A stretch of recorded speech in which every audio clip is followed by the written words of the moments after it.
Welcome back mga kaspero. At ngayon ay dayo kami. Punta kami ng Tagulo. Matagal-tagal din tayong di nakapag-upload kasi gawa ng napakalakas talaga ng amihan dito sa amin. Kaya ito, dayo kami sa Tagulo, Dapitan City. Ito, tatlo na kami. Balik kasama pala natin yung buddy natin si Jow TV. Tapos si Dip Dip tsaka yung anak niya. Bali, apat lang kami magdadive mga kaspero. At eto, papunta na kami sa Dapitan. Medyo malayo yung biyahe namin mga kaspero. Pero, G lang kasi talagang wala kaming mapapamanaan dito sa amin kasi napakalakas talaga ng alon. At eto na karating na pala tayo sa sentro ng Dapitan City. Yan.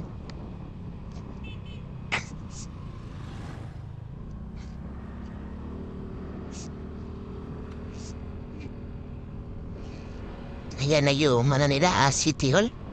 Tas may marami nagtitinda sa may gilid kasi baba alas 4 na ata to ng hapon. Sana huwag niyong kalimutang mag-subscribe mga kaspero at bahit mo na lang yung notification bell para updated ka sa mga video na ilalabas ko kagaya nito.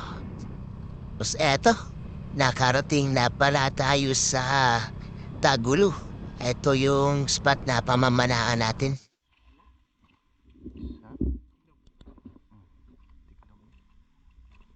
Tapos yan, si Jow TV yung nauna mga kaspero.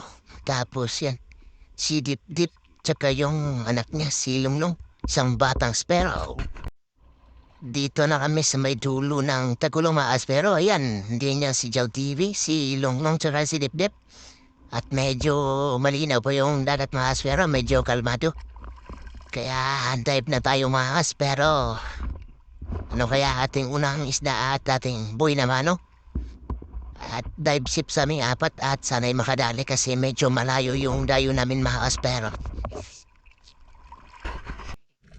Tas eto yung natin, buhay naman, no? Isang grouper o pugapo ang tawag namin dito mga kaspero. Yan, ang ganda ng buhay naman natin. Kaso madalang yung isda mga kaspero kasi maliwanag yung buwan. Masyadong mailap kagaya nito. Isang maliit na magulan. Tingnan niyo mga kaspero, parang nakaturbo. Di na mahagilap ng camera. Ganun siya sa may bandang buhanginan. Kaya ayun, nakita natin. Kaya sinisid lang natin. Yan, no? Kala niya siguro di natin nakikita mga kaspero. So yan, sa pool. May kalaitan lang to mga kaspero. Pero gusto na din to pang benta bukas.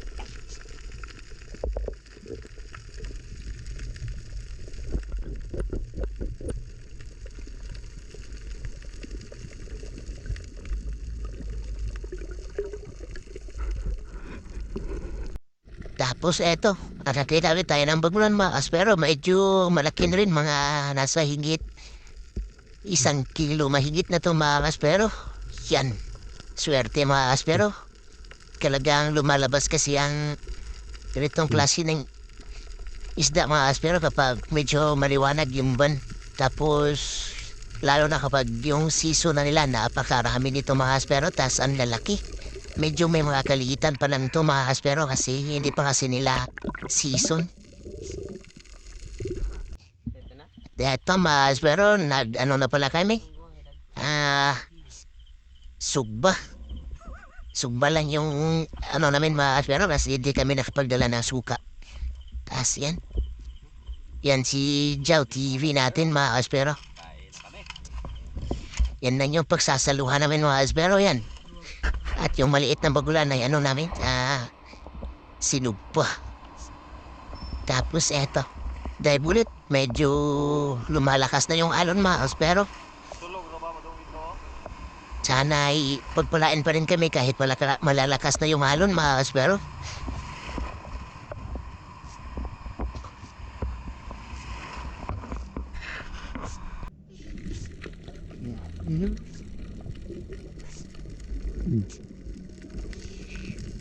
At eto yung isdang nahol natin mga kaspero, isang katambak. Yan, stone shot mga kaspero. Madalapad yung mga katambak dito mga kaspero. Halos ganyan, tas may malalaki pa. Tapos ito yung literal na stone shot mga kaspero. Pansinin nyo. Yun, ibinalik ng bato yung bala natin ng pana. Kaya di siya, nakawala yung isda mga kaspero kasi ibinalik ng bato yung shaft.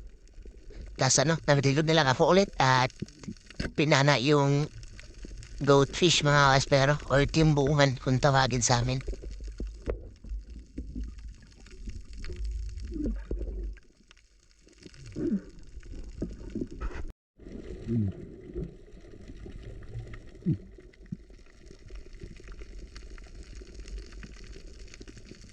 Tapos nakakita tayo ulit ng isang timbungan.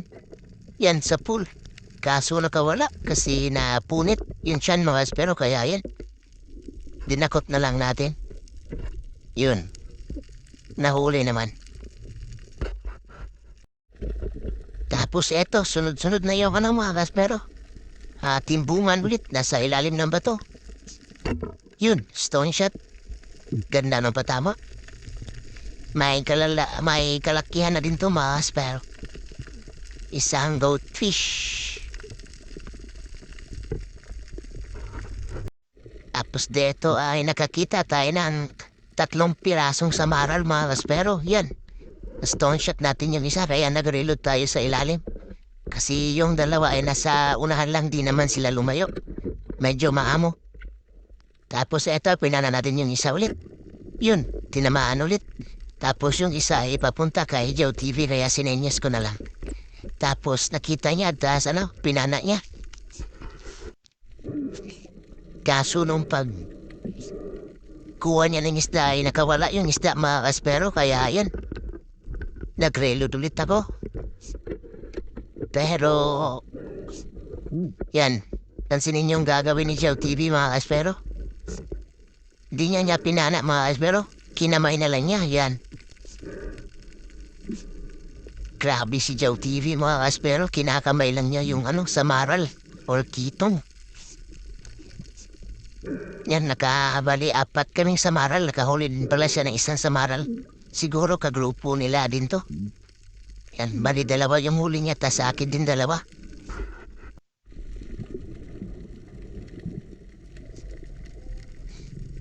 Tapos dito mga kaspero, nakakapanghinayang mga kaspero kasi nakakita tayo ng isang lungnos emperor or dugso.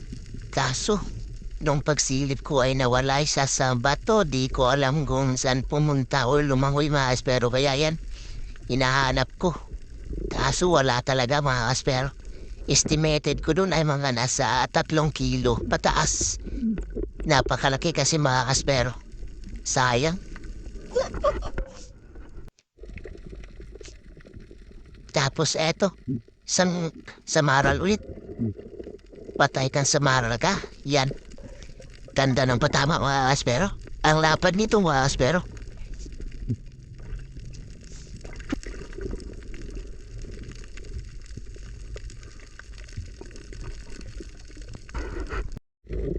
Tapos ito yung malaki mga kaspero. Napakalaking katambak nito mga kaspero. Nasa 1/2 kilo ata to.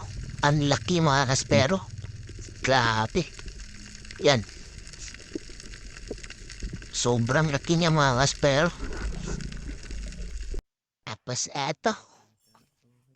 nakauwi na kami mga kaspero. Yan yung mga huli naming samaral. Tapos yan. Nakahuli si Joe TV ng lobster mga kaspero. Yan. Lapakalaki.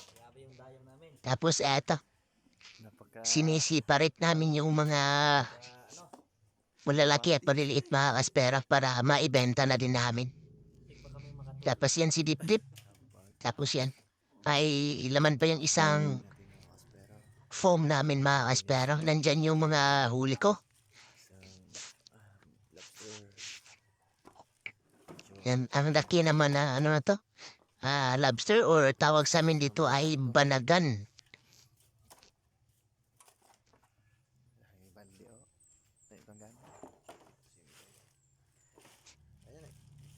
Yan yung huli namin. Tapos yung bagulan, bale, 2 piraso. Tsaka pusit, tapos yun. Ang lalaking mga timbuhan, tsaka nakahuli pala tayo ng isang snapper pero nawala yung video sayang.